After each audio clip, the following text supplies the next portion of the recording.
ఇంత గొప్ప కుటుంబానికి కోడలు వయ్యుండి సభ్యత సంస్కారం లేకుండా మగాడి మీద చేసుకుంటావా? కనీసం పనివాళ్ళు ఉన్నారని ఇంగిత జ్ఞానం కూడా లేకుండా పోయిందా నీకు? తప్పుడు మాట అంటే చెప్ప పగలగొట్టాను తప్ప. అయినా నువ్వెవరు నాకు అడ్వైస్ చేయడానికి? నాకు అత్తగారివా? కోడలిగా ఈ ఇంట్లో దీపం పెట్టడానికి నువ్వెలా వచ్చావో నేను అలాగే వచ్చాను.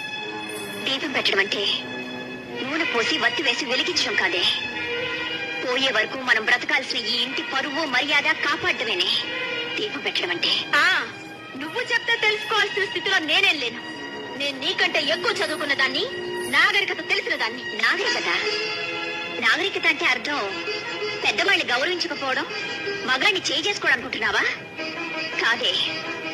పట్టు చీర కట్టినా పాత చీర కట్టినా ఎదుటి వాళ్ళు చేతులెత్తి నమస్కరించేలా ఉండటమేనే నాగరికత అంటే. చూడు, ఇంకా ఆర్గ్యుమెంట్స్ అనవసరం. నీతో నీతులు చెప్పించుకునే అవసరం గాని అడ్డమైన వాళ్ళ ముందు తలంచి బ్రతకాల్సిన కర్మ గానీ నాకు లేదు.